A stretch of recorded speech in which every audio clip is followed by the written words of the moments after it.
شام ہو گئی نا، تب سیدہ آمنہ نے کہا اے ابا جان دیکھو تو صحیح ابھی تک میرے عبداللہ آئے کیوں نہیں ہیں؟ حرم شریف میں جائیں، وہاں جا کر کے پوچھیں، وہاں جا کر کے دیکھیں، کیونکہ جو بھی قافلہ باہر سے آتا تھا وہ سب سے پہلے حرم شریف میں آیا کرتا تھا۔ حضرت عبدالمطلب جاتے ہیں، جانے کے بعد وہیں کھڑے ہو جاتے ہیں، قافلے تو آ رہے ہیں لیکن عبداللہ نہیں آ رہے ہیں، قافلے پہ قافلہ آ رہا ہے، عبداللہ کی کوئی خبر نہیں آ رہی ہے۔ اچانک حضرت عبداللہ کی نظر، حضرت عبدالمطلب کی نظر ایک بندے پہ پڑی جو دوڑ کے آ رہا تھا۔ وہ قریب آتا ہے اور پوچھتا ہے کہ عبدالمطلب نام تمہارا ہے؟ ہاں میرا نام عبدالمطلب ہے۔ کہتا ہے عبدالمطلب صبر کا دامن مت چھوڑنا، صبر کا دامن مت چھوڑنا، یاد رکھو تمہارا بیٹا جو سفر کے لیے گیا تھا، تجارت کے لیے گیا تھا، پلٹ کے آ رہا تھا، راستے میں بیمار ہوا، انتقال ہوا، ہم دفن کر کے آ رہے ہیں۔ حضرت عبدالمطلب نے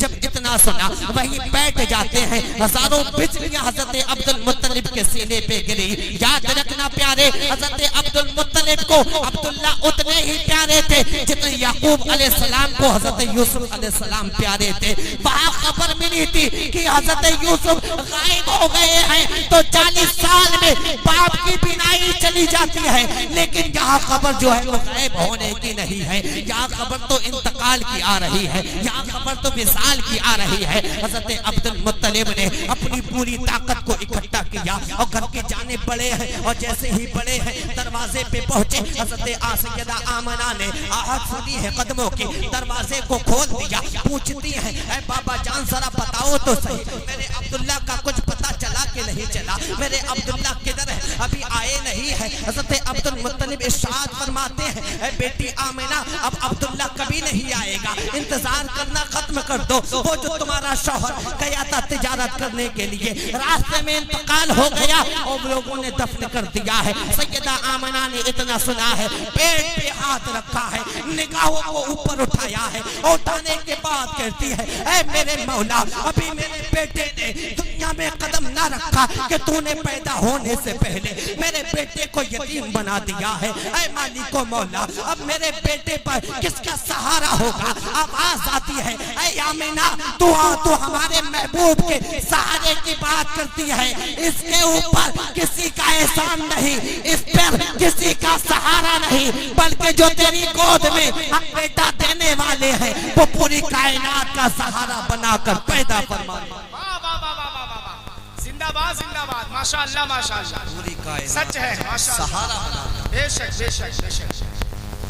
پھر وقت آگے بڑھتا گیا، 3 مہینے کا عرصہ گزرا، چونکہ عرب شریف کا دستور یہ تھا اگر کسی کا شوہر انتقال کر جاتا تھا، دور جاہلیت میں اگر کسی کا شوہر انتقال کر جاتا تو اسے اتنا منحوس سمجھا جاتا تھا، یا تو اس کی چتا کے ساتھ اسے جلا دیا جاتا تھا عورت کو، یا اس عورت کو کال کوٹلی میں بند اور 6 مہینے بند کرنے کے بعد دروازہ کھولتے اگر خاتون زندہ نکلتی معاذاللہ اس کا منہ کالا کر کے بستی میں۔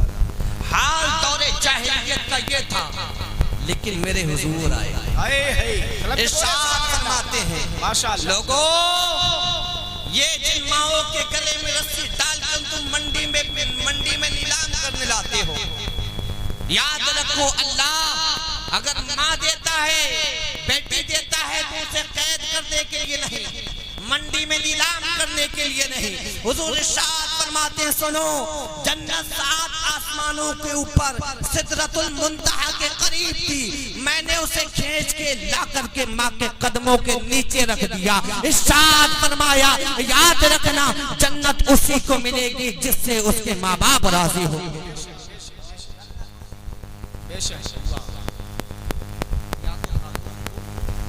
کے ساتھ سیدہ آمنہ جب حضرت عبداللہ کا انتقال ہو گیا، چونکہ سیدہ آمنہ بڑی نیک سیرت تھی تو وقت اس دور میں پھر سوگ منایا جاتا، کیا کیا جاتا تھا؟ سوگ غم منایا جاتا، سوگ منایا جاتا تھا۔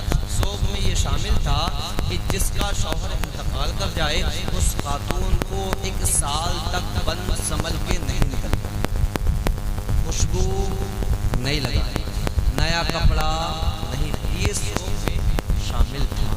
جب حضرت عبداللہ کے انتقال کو غالباً 3 مہینے گزر گئے تو ایک دن حضرت عبدالمطلب خانہ کعبہ کے پاس تھے، چونکہ متولی تھے آپ، ذمہ دار تھے، تو اکثر وقت آپ کا جو ہے وہ حرم شریف میں گزرا کرتا تھا۔ وہیں بیٹھے تھے، ایک بندہ دوڑتا ہوا آیا، آنے کے بعد کہتا ہے عبدالمطلب بڑے خاندان سے تعلق رکھتے ہو، کعبے کے متولی بھی ہو، مکے کے سردار بھی ہو، کہنا نہیں چاہتا لیکن بڑی جی ہاں کہنا نہیں چاہتا، گھما کے پھرا جی بے عزتی بھی کر دے گا، کہتا کہنا نہیں چاہتا لیکن ضروری بات ہے۔ کہتا مجھ سے برداشت نہیں ہوتی